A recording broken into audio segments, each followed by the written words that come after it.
Boa noite. Mais de 68 mil novos casos de câncer de próstata foram registrados no Brasil no ano passado. Este tipo de câncer é o segundo mais frequente entre os homens, só perdendo para o câncer de pele.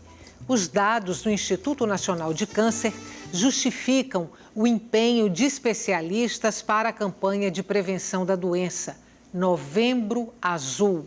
Já ouviu falar? O câncer de próstata é o tema de hoje do Opinião Pernambuco.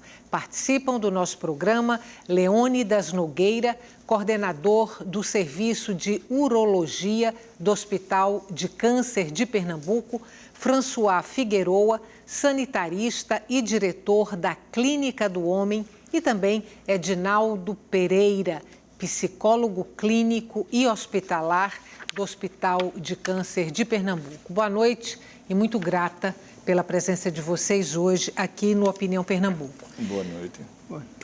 Novembro Azul, a gente está no finalzinho do mês. Dá para aferir os resultados de uma campanha como essa? Já que tem um mês específico focando a doença e a necessidade da prevenção?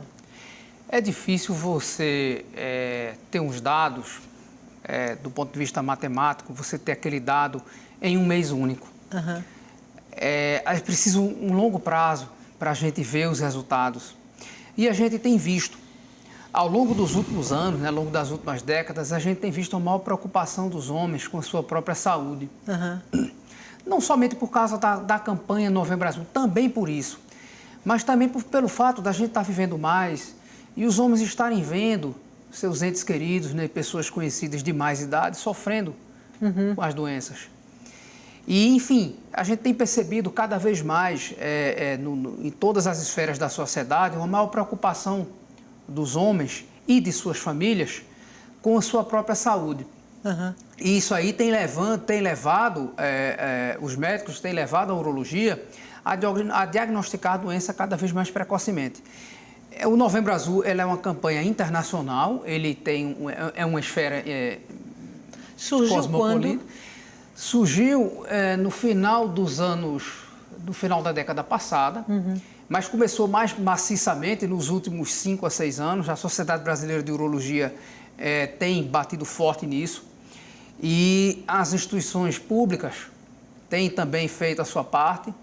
No caso específico do Hospital de Câncer, a direção do hospital, o hospital tem se proposto a fazer a divulgação da campanha. Anos passados nós fizemos um screening em nossa unidade, se eu não me engano foi em 2017, num sábado, nós atendemos mais de 500 homens.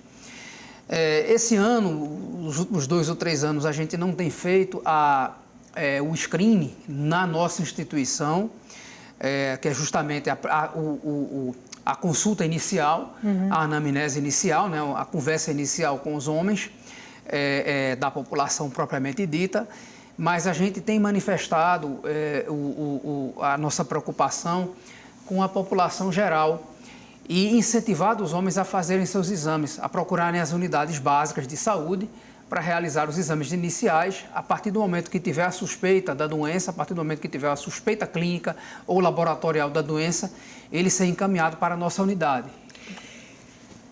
François, você é o diretor da Clínica do Homem, que é especialista em doenças sexualmente transmissíveis e, obviamente, o câncer de próstata não se inclui aí nessa categoria. O que não impede você de fazer uma avaliação da importância de uma campanha desse tipo e de outras que tem como foco a saúde do homem. Aí era essa avaliação que eu queria de você. Sim, exatamente. É super importante a campanha, né, o Novembro Azul. Eu diria até que poderia colorir mais, além do azul, outras cores. Né? E levando sempre a prevenção, que é o que a gente tem de mais importante para fazer. Né? Se você pode prevenir o agravo, né? Se você pode diagnosticá-lo cedo, como as outras infecções sexualmente, como as infecções sexualmente transmissíveis. Então, o diagnóstico precoce faz toda a diferença. Né? No cuidado, umas você pode curar, Outras você pode simplesmente controlar, mas esse controle também é tão mais eficaz quanto mais precoce for o diagnóstico, né? Mas assim, a gente também tem a conscientização, é importante estar conscientizando essa população de fazer, e como também a discussão da população participando nas instâncias deliberativas, de que se estruture também uma melhor rede para que absorva essa demanda. Né? Porque os homens estão vivendo mais, a população está vivendo mais, então a rede vai ter que se adequar a essa nova realidade. Né? A clínica é da HF, da AIDS Healthcare Foundation, e o objetivo principal é a questão das infecções sexualmente transmissíveis. A gente tem o Novembro Azul, a gente tem o Outubro Rosa, que é a prevenção do câncer de mama. Não sei se, como sugere François, perdão, como sugere François, eu não sei se a gente tem aí campanhas focando outros tipos de câncer. E se não temos, por quê? O de próstata e o de mama são os que inspiram mais cuidados e é por isso que tem as campanhas? Eu acho que tem a ver com as estatísticas, né? Com os casos, vamos dizer, previstos, que sempre o Ministério, o INCA, né, avalia com relação a isso, e são focadas mais nisso. Mas está voltado muito com a cultura, né, também, né, da população, de serem doenças que às vezes carregam em si, né, uma carga emocional muito grande, como o doutor São estigmatizadas? Bem colocou no começo, né, que vê os entes queridos sofrendo, a minha mãe, minha avó, meu avô, não é? Familiares que às vezes têm esse acometimento e que forçam, né, levam as pessoas a buscarem cada vez mais esse cuidado. E as campanhas, elas são importantíssimas, né? Um mês como esse e outros meses, né, de outras cores são fundamentais. Quando essas campanhas, quando elas são lançadas, isso mexe com a estrutura dos centros de atendimento? Há um reforço de pessoal ou não? Assim, é só mesmo para dar visibilidade ao problema e à estrutura? E aí estou me referindo à saúde pública. A estrutura permanece a mesma? Na verdade, isso depende muito da origem, né, enfim, cada esfera cada esfera pública tem suas próprias políticas, tanto o Estado quanto as prefeituras. Em anos anteriores, em épocas passadas, nós fizemos uma busca ativa pelo diagnóstico precoce e tivemos. Conseguimos diagnosticar precoce, paciente, não me recordo agora, me escapa agora na memória quantos. Nesse ano, nos últimos 2 ou 3 anos, nós não conseguimos fazer essa busca ativa, nós não conseguimos fazer o atendimento inicial. Mas a campanha, ela deve ser realizada, entendeu? Essa busca ativa, tanto da parte do Estado quanto da própria população, ela deve ser feita nas unidades básicas de saúde, visando o diagnóstico precoce. A gente conseguiu aumentar o número de matrículas, a urologia do Hospital do Câncer de Pernambuco, a gente conseguiu aumentar o número de matrículas, nós estamos conseguindo abarcar esse aumento, não só esse mês de novembro, os últimos 3 ou 4 meses últimos, a gente conseguiu aumentar essa oferta, visando a preocupação, né, visando o atendimento à população SUS, né, população do Estado, 65% da população é usuário do SUS, e a gente tem essa preocupação. E o diagnóstico precoce, não só do ponto de vista humano, né, não só do ponto de vista do paciente, em todas as esferas, inclusive econômica. Então, tem sim essa preocupação. Nós não conseguimos fazer esse ano a busca ativa, né, o atendimento inicial, mas a campanha e o incentivo, ele é realizado e incentivado em todos os meios de comunicação, em todos os canais, visando esse diagnóstico precoce, como já relatado aqui. Como o nosso colega François ele já relatou, o diagnóstico precoce é essencial, não só visando a modalidade curativa, mas também as questões paliativas. Quando você consegue diagnosticar precoce, você tem mais ofertas, a medicina tem mais ferramentas disponíveis para ofertar para aquele paciente acometido. Me fale, porque a sua militância é na área da saúde pública, há muitos anos, né? Você se dedica a isso. Me fale, no caso específico de Pernambuco, que estrutura a gente tem para atender esses pacientes que são portadores dessas doenças, como o câncer de próstata, outras doenças da próstata, porque eu estou imaginando que o câncer não é a única, e doenças também sexualmente transmissíveis, como HIV, sífilis e por aí vai. O Sistema Único de Saúde, que é o que está estruturado para a saúde do país como um todo, e aqui no estado também, ele é estruturado. Então, ele vai desde a unidade básica de saúde, que é o Programa de Saúde da Família, é o que tem essa estratégia, é o que tem dado a maior cobertura no país, que é o que é mais próximo da sua casa, né? E que deve resolver grande parte das necessidades, né? Da demanda daquela população. E vai subindo hierarquicamente em nível de complexidade até chegar no hospital terciário, que está lá, o Hospital do Câncer, né? Ou os outros hospitais grandes que também podem estar atendendo a especialidade, seja do câncer ou de outro nível de complexidade. Então, isso varia de município para município. A ideia é sempre estar aumentando, né? Está aumentando essa cobertura e se estruturando, porque é muito dinâmico. A população, o Brasil é um país sui generis, né? Começa a aumentar os anos de vida num processo muito rápido, diferente da Europa, que levou não sei quanto tempo para... Você diria que a nossa estrutura é satisfatória?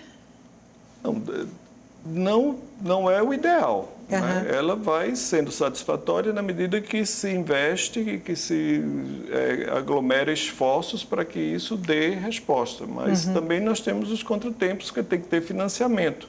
E o que a gente está vendo ultimamente é que está estagnado esse financiamento. Então, é impossível você nem colocar profissional que existe. Né? Então, e não é só o que existe, você precisa ampliar isso mais. De um modo geral, enquanto a gente cidadão observando isso, que é que a gente está vendo. Eu estou com um pouquinho tempo para terminar esse bloco. No próximo, aí a gente vai conversar sobre a doença propriamente, mas eu queria aproveitar esse restinho de tempo do primeiro bloco para entender qual o papel estratégico de um psicólogo hospitalar num hospital como o Hospital de Câncer, que lida não só com o tipo de câncer que está sendo tratado hoje aqui no programa, como todos os outros. A importância ela começa pelo diagnóstico, né? Quando o paciente recebe o diagnóstico. Então, a gente faz esse tipo de acolhimento. Muitas vezes a gente ajuda a desmistificar fantasias, medos, né? Determinadas informações que às vezes não correspondem com a realidade, que estão provocando ansiedade ou angústia, né? Algum tipo de comportamento, tanto com o paciente como para as famílias. Então, a gente dá esse suporte e a gente vê que eles conseguem caminhar melhor, né, dentro desse processo, porque muitas vezes o tratamento ele requer um tempo, né, longo, demanda um tempo e às vezes durante esse período de internações a gente também tem o serviço lá do hospital estruturado para acompanhar nas enfermarias, né, no pré-operatório, vai muito, né, a gente também tem uma consulta pré-operatória da psicologia antes de realizar a cirurgia de próstata e todas as outras cirurgias que a gente tem. Então, é um serviço que tem essa capacidade e é muito importante que os outros serviços que não tenham esse profissional, que ele pode auxiliar tanto a equipe, né, que a gente tem uma boa relação também, como também o paciente e a família. Normalmente é um paciente um pouco desamparado, não é? Eu digo assim, Não falo de desamparo do ponto de vista familiar, esse tipo de coisa, mas um certo desamparo emocional, porque às vezes a notícia provoca um baque muito grande. Sim, a notícia, a informação da doença. Vai depender muito isso, do nível de informação, né? Nessa entrevista inicial, principalmente no pré-operatório, a gente avalia isso, né? Como é que está esse suporte familiar desse paciente, como é que é a compreensão dele em relação à doença e o diagnóstico e o tratamento. Então, a gente checa muito isso, né? Faz esse tipo, mas na prática a gente vê as pessoas chegarem, depois da consulta médica, né, já bem mais, vamos dizer, esclarecidos. Pontualmente, a gente encontra pessoas que desabam, como você diz, né? Perdem o eixo, mas assim, a gente percebe que depois da consulta, depois que a gente faz essa abordagem, às vezes 1 ou 2 vezes, mais 2 encontros ou 3, a gente consegue ajudar essa pessoa a caminhar. Vamos fazer um intervalo curto, a gente volta daqui a pouquinho, não saia daí. O tema de hoje do Opinião Pernambuco é o Novembro Azul, a campanha de prevenção contra o câncer de próstata. Até já.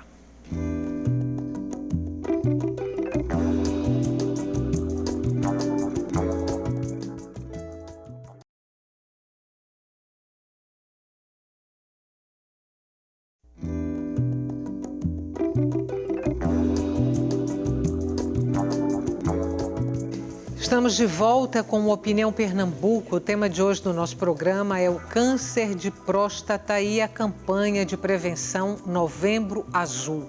Participam Leônidas Nogueira, coordenador do Serviço de Urologia do Hospital de Câncer de Pernambuco, François Figueroa, sanitarista e diretor da Clínica do Homem, e também Edinaldo Pereira, psicólogo clínico e hospitalar do Hospital de Câncer de Pernambuco.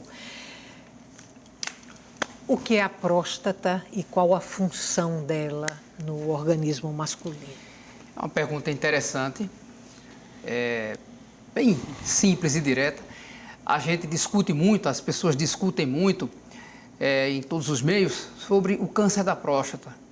Mas aí a gente pergunta, o que é a próstata? Bom, a próstata é um órgão muito importante, ela integra o aparelho reprodutor masculino. É um órgão que, ao nascimento, ela tem um tamanho mais ou menos de uma ervilha, ela é pequenininha.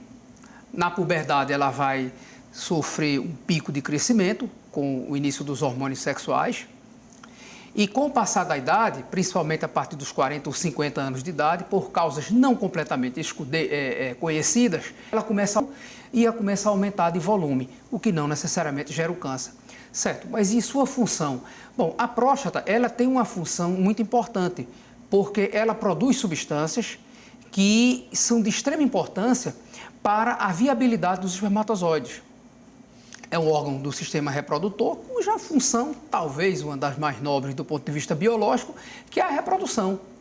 Então, ela vai produzir o fluido prostático, que tem é uma substância alcalina, uma substância básica, que visa neutralizar o pH ácido do meio intravaginal, que é um meio inóspito para os espermatozoides. Os espermatozoides morrem logo dentro da vagina. E não é o objetivo da natureza, é reproduzir. É o espermatozoide passar quanto mais tempo viável dentro do aparelho reprodutor feminino, aumentar a chance de uma fecundação e vir uma criança. O fluido prostático, em parte, tem essa função. Uma outra função importante é evitar a coagulação do sêmen. O sêmen, uma vez ele fora do organismo humano, fora do organismo masculino, ele coagula rápido, de modo a que os espermatozoides eles perdem a sua função de nadar, né? A sua função progressiva e de chegar até o óvulo. Então, o fluido prostático ele faz com que evite essa coagulação do sêmen, mantendo o meio líquido por mais tempo e mantendo a maior probabilidade de uma fecundação. Vocês têm um mapeamento, François, na rede pública, do nível de esclarecimento da população em relação a essas doenças? Eu falei aqui na abertura do programa que no Brasil foram mais de 68 mil novos casos somente o ano passado. Aí eu fico... E a gente tem o câncer de próstata, se a gente for ficar de câncer... temos a AIDS, eu estou sempre me referindo a esse problema, porque você é uma referência em Pernambuco no diagnóstico, no tratamento da AIDS.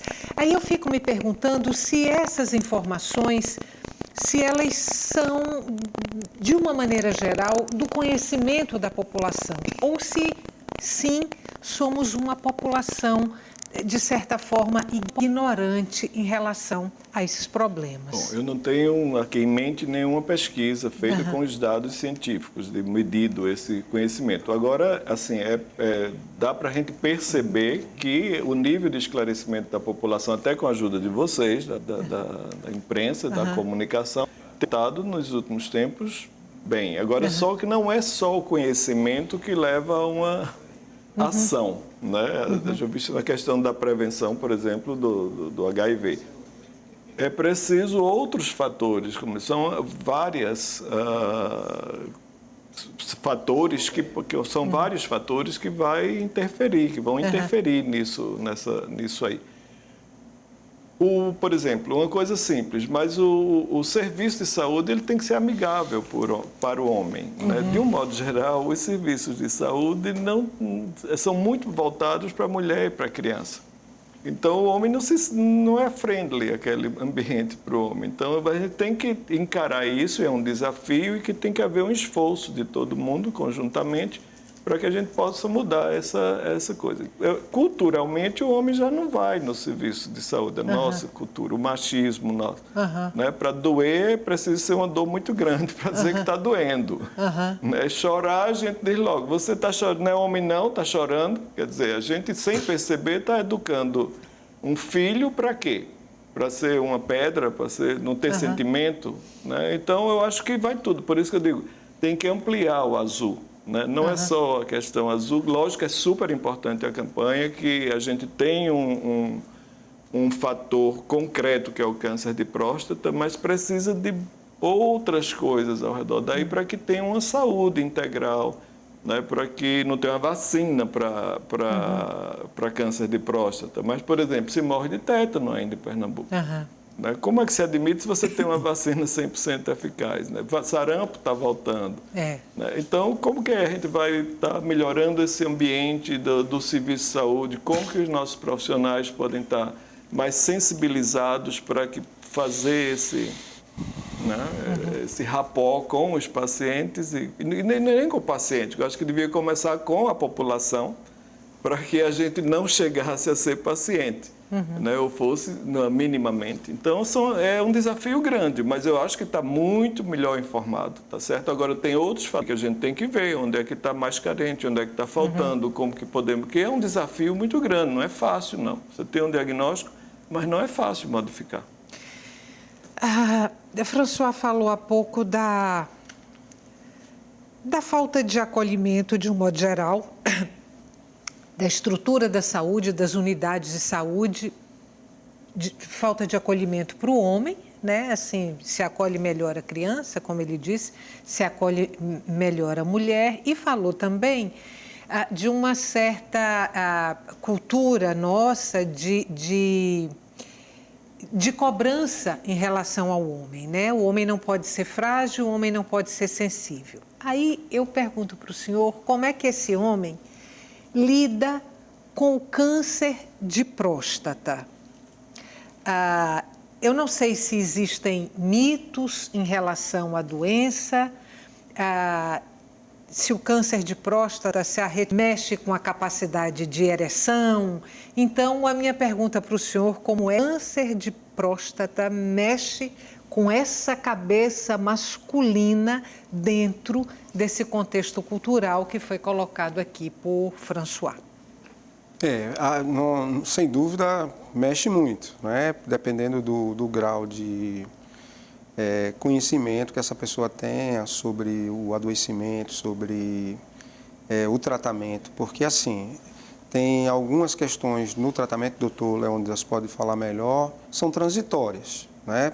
Disfunção sexual é uma questão que abarca de 20% a 80% dos casos, né? Eles vão levar um tempo para recuperar isso e eles se preocupam muito com isso, né? Se ele tem uma vida sexual ativa.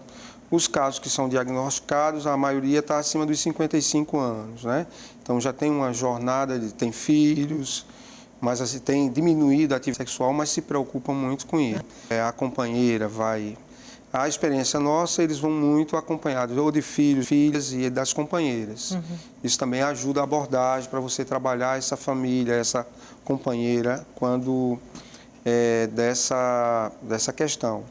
A outra coisa... A gente pode pensar na cultura, né? A gente tem um volume muito grande de pacientes oriundos do interior do estado, tem uma cultura mais tradicional, né? Que também a gente sente diferença, né? Daquele agricultor mais longínquo e a pessoa da capital em relação às consequências, né? De um adoecimento como esse.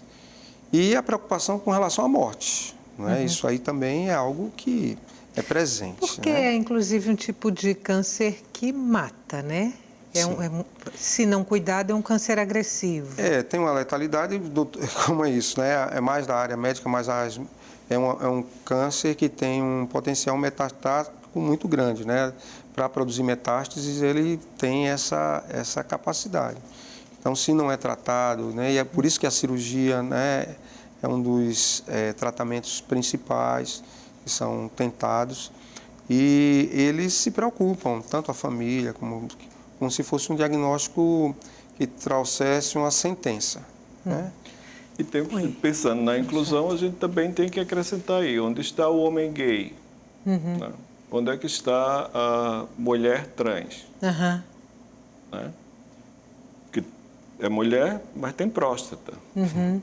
Então, como que a gente vai estruturar o serviço? Então, é essa inclusão, esse acolhimento que a gente tem que pensar. Enquanto homem, mas e como as variedades do homem. Então, não é só o azul, mas todas as matizes de cores. A campanha Novembro Azul, ela atende também esse tipo de público, ou ela não conseguiu chegar ainda nessas pessoas? Que você fala no homem gay, na mulher trans.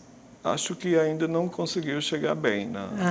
Eu não vi as últimas... Eu tenho que confessar que eu não vi as últimas chamadas agora, mas não vi os filmes. Você está falando das peças publicitárias. Das peças publicitárias. Mas, assim, a gente tem que ter essa preocupação, porque senão, né, você vai... Não, é uma mulher e aí passa desapercebido, porque ela continua com próstata. Ela pode até ter operado o pênis, né? Mas continua com próstata. Está lá. E se é um homem gay, a gente tem que também estar acolhendo e vendo como estruturar o serviço e a cabeça dos profissionais que estão atendendo, né, para que tenha essa... A gente tem uma peça, uma campanha que está circulando nas redes sociais do Novembro Azul. Eu vou pedir à produção para a gente aproveitar a deixa aí que você traz para assistir a essa peça publicitária, e aí a gente vê se esse público de alguma forma parece contemplado. Novembro Azul é o mês mundial de combate ao câncer de próstata. O câncer de próstata, tipo mais comum entre os homens, é a causa de morte de 28,6% da população masculina que desenvolve neoplasias malignas. No Brasil, um homem morre a cada 38 minutos devido ao câncer de próstata, segundo os dados mais recentes do Instituto Nacional do Câncer. Histórico familiar da doença, como pai, irmão e tio, além da obesidade, são fatores que aumentam o risco de desenvolvimento do câncer. Outro dado importante é que homens negros sofrem maior incidência deste tipo de câncer. Por isso, atenção! Na fase inicial, o câncer de próstata não apresenta sintomas e, quando alguns sinais começam a aparecer, cerca de 95% dos tumores já estão em fase avançada, dificultando a cura. Na fase avançada, os sintomas são dor óssea, dores ao urinar, vontade de urinar com frequência, presença de sangue na urina e ou no sêmen. A única forma de garantir a cura do câncer de próstata é o diagnóstico precoce. Mesmo na ausência de sintomas, homens a partir dos 45 anos com fatores de risco ou 50 sem estes fatores devem ir ao urologista para conversar sobre o exame de toque retal, que permite a nós médicos avaliar alterações da glândula, como endurecimento e presença de nódulos suspeitos, e sobre o exame de sangue PSA. O cuidado com a sua saúde deve estar presente o ano inteiro. Por isso, homens, façam seus exames de prevenção. Não deixe sua saúde para depois. Leon, parece que esta peça publicitária especificamente não trata desse público que foi convocado aqui por François Figueroa. Na verdade, a gente nunca conseguiu ainda abranger toda a população masculina do ponto de vista genérico, quanto mais a gente conseguiu atingir ainda esse público em particular. Antes da gravação do programa, eu conversava justamente com ele sobre a vacina do HPV, um assunto até não deixa de ser Novembro Azul, a saúde masculina. E a gente vê que o Ministério da Saúde, ele contempla a vacinação das meninas e agora há pouco tempo começou a contemplar os meninos, mas não os homens adultos. Então, talvez a gente não consiga reduzir a população com isso, a incidência na população com isso, a população homossexual acaba não sendo contemplada. Pois é, importante lembrar isso. Concordo plenamente com a campanha, mas eu acho que deveria se inserir, por que não, um homem, um homossexual usando vestimentas femininas, afinal ele tem próstata. Ele tem o aparelho reprodutor masculino ali. Já atendi pacientes que eram homossexuais, eram transexuais e eles vieram para fazer. Já tem paciente que veio para fazer PSA e toque. Graças a Deus deu tudo tranquilo, mas às vezes um paciente desse, ele já é estigmatizado pela própria sociedade. Talvez ele até tenha, talvez nessa parte psicológica, talvez Edinaldo fale melhor, talvez ele já tenha a sua visão masculina alterada. Desconheço essa informação. E se não tiver uma campanha, se não tiver um incentivo, talvez ele acabe vindo para uma consulta com o urologista numa fase tardia e acabe perdendo a oportunidade de tratamento. A gente vai ter que fazer mais um intervalo. Volta daqui a pouquinho. E o tema de hoje do Opinião Pernambuco é a campanha Novembro Azul de prevenção ao câncer de próstata. Até já.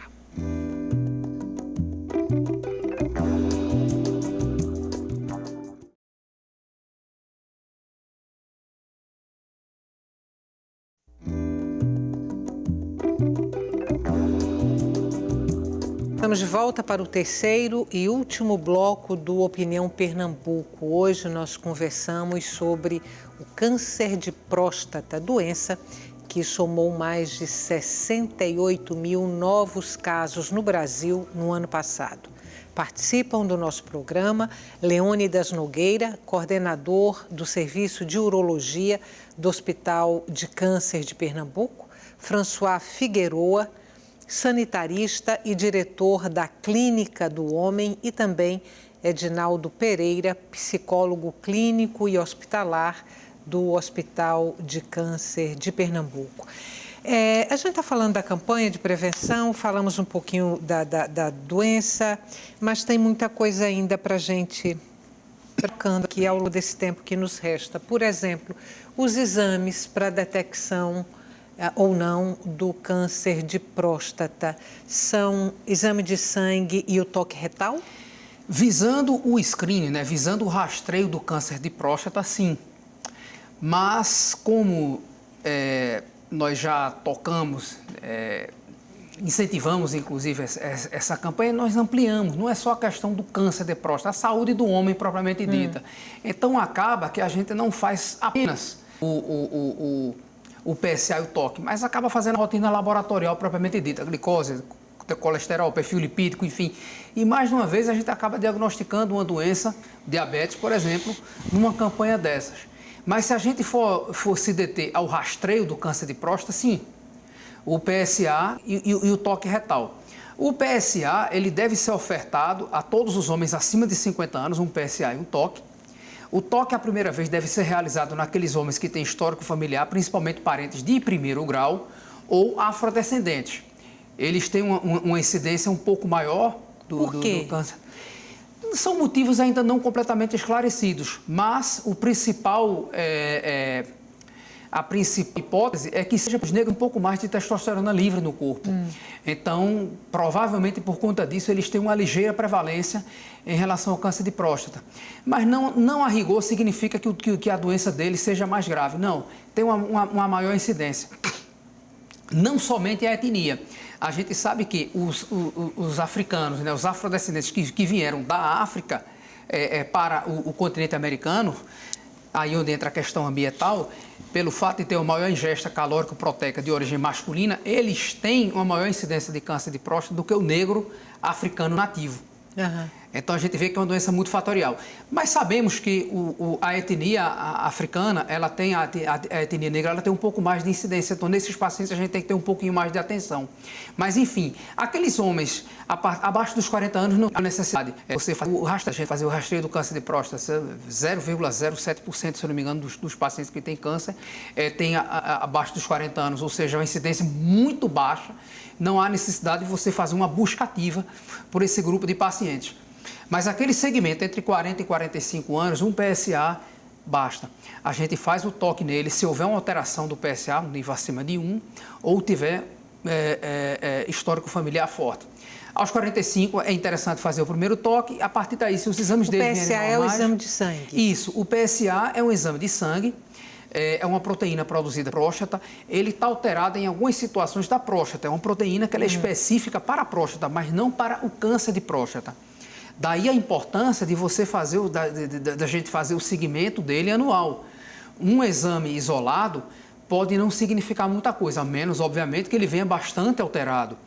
Mas, por exemplo, se ele vier dentro daquela faixa aceitável, com as suas peculiaridades, dentro de uma faixa aceitável, mas ele for um exame único, talvez não seja o suficiente para que seja dado o sinal de alerta, para que indique uma biópsia de próstata, por exemplo. Então, é importante a gente ter aquela curva do PSA anual. Isso aí, aos 40 anos, o primeiro toque aos 45, a partir de 50, o toque deve ser anual ou, pelo menos, bianual.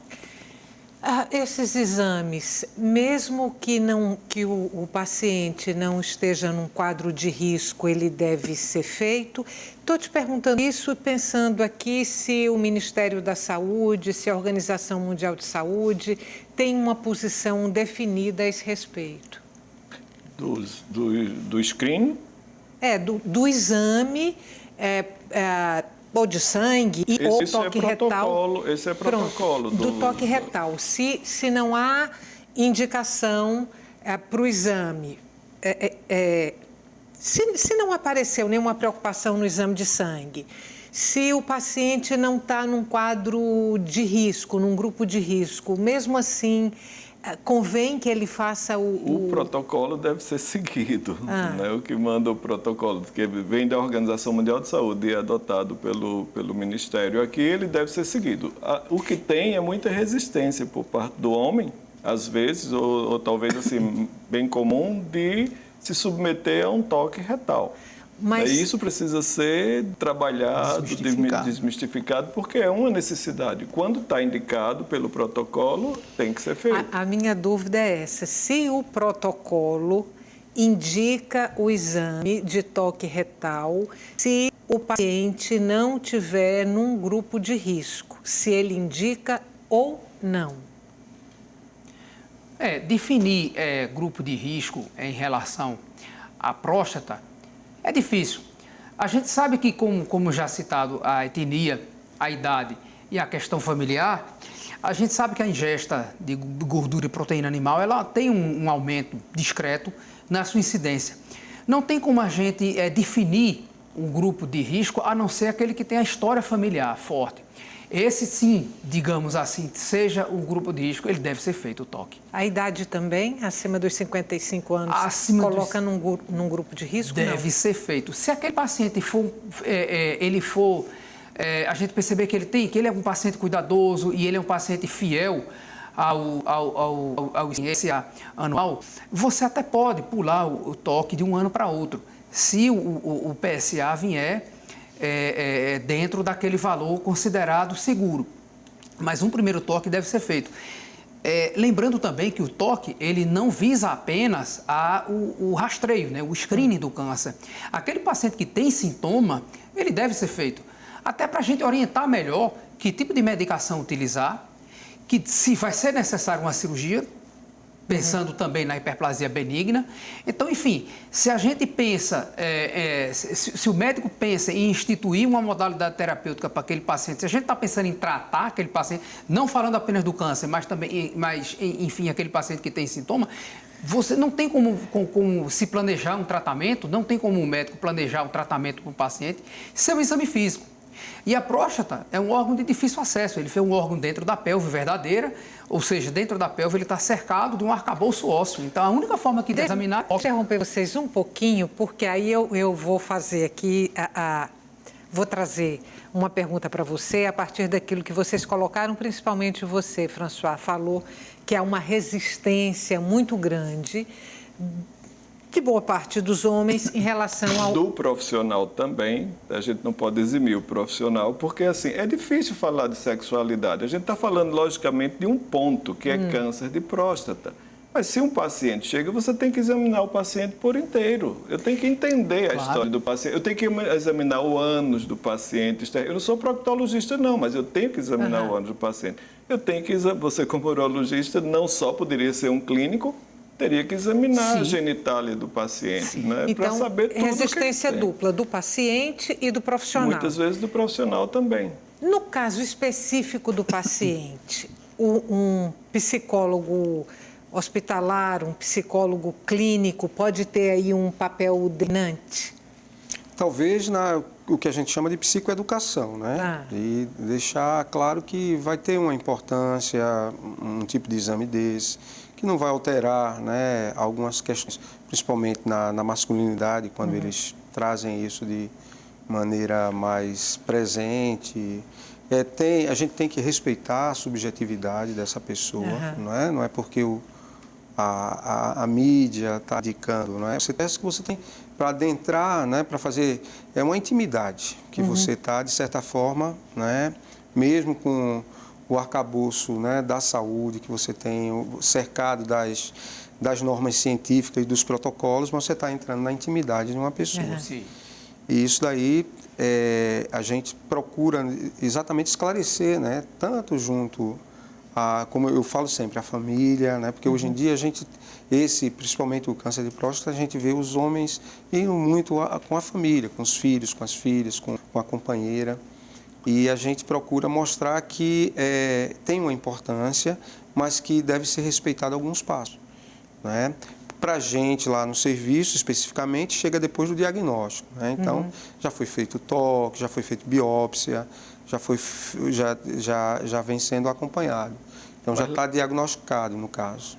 Mas lá na ponta precisa muita conversa. E é isso que o profissional tem que estar aberto para essa conversa, né? De esclarecer ao paciente a necessidade de um exame mais completo e não perder a oportunidade. Porque se já é difícil o homem no serviço, se ele chega lá, né, diagnóstico de diabetes foi dado por aí. Né? O paciente chega lá na clínica com candidíase, né? Mas assim, você pode dar quantos diagnósticos de diabetes foram dados por uma candidíase de repetição, tá certo?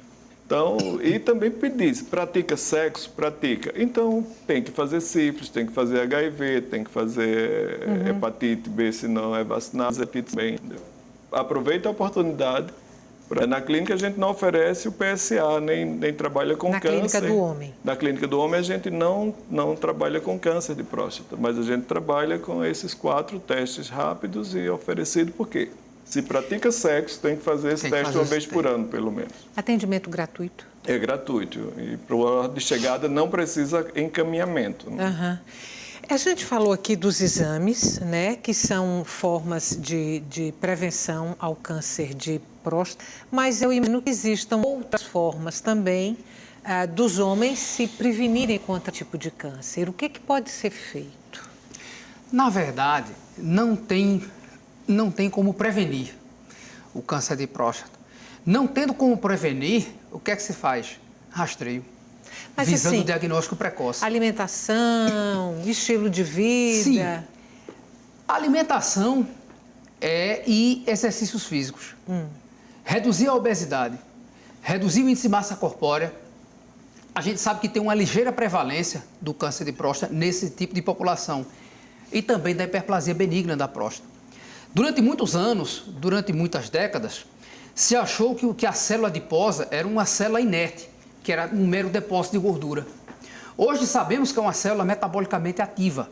Ela produz citocinas, que são substâncias inflamatórias, que faz, essas substâncias elas ficam no sangue, que fazem com que o paciente mais gordo, né, o paciente obeso, ele seja um paciente inflamado crônico, vamos dizer assim.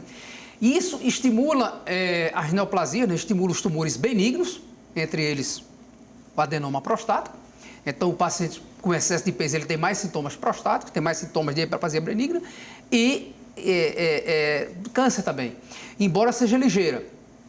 Sabemos que mudanças no estilo de vida, mudanças nos hábitos alimentares, mudanças na forma de se exercitar, vai reduzir. O cigarro ele não está diretamente relacionado ao câncer de próstata. Álcool? Também o álcool não. Inclusive, os pacientes que fazem o uso crônico de álcool, eles têm uma incidência um pouco menor de hiperplasia prostática benigna, visto que eles têm menos testosterona no corpo. Claro, os efeitos deletérios do álcool são infinitamente maiores, não justifica o uso crônico do álcool com esse intuito.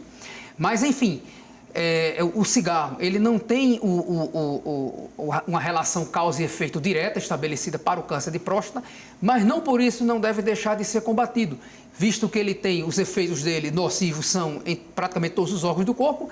Em se tratando de urologia, não tem relação causa e efeito direta em relação à próstata, mas o tem em relação às vias urinárias, rim e bexiga. É o principal fator de risco para câncer de bexiga e deve ser, sim, mencionado.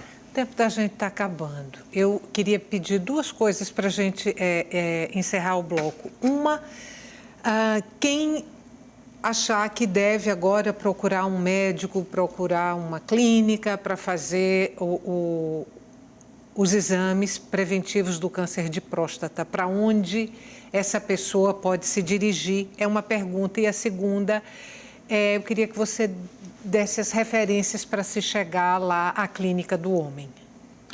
A Clínica do Homem ela está localizada na Rua Oswaldo Cruz, 342. Fica perto do Teatro Valdemar de Oliveira, perto da antiga Secretaria de Saúde, Praça Oswaldo Cruz. Ela funciona a partir das 13h30 às 21 horas, de segunda a sexta-feira, exceto feriados. Atendimento gratuito. Atendimento gratuito, não precisa levar encaminhamento, não precisa levar nenhum encaminhamento. Quem quiser, a partir de agora, fazer os exames preventivos de câncer de próstata, vai para onde? Bom, ele deve procurar a rede básica de saúde, né, a rede credenciada do Estado e a rede credenciada da Prefeitura, onde são solicitados os exames, faz-se a consulta inicial, né, a anamnese inicial, conversa-se com o médico, identifica-se fatores, enfim, sintomas urinários, identifica fatores de risco, como a gente já discutiu agora há pouco, são solicitados os exames. No interior também tem suas redes próprias. Uma vez diagnosticado ou suspeito de ser de apresentar a neoplasia da próstata, o tumor de próstata, esse paciente deve ser encaminhado à rede secundária ou terciária de saúde, os hospitais de referência, os grandes hospitais de referência do Estado e também o nosso serviço do Hospital de Câncer de Pernambuco, um ambulatório de urologia. Muito obrigada. Obrigado a você. E até uma próxima oportunidade. Para você que está em casa, muito obrigada pela companhia até agora e o Opinião Pernambuco volta amanhã.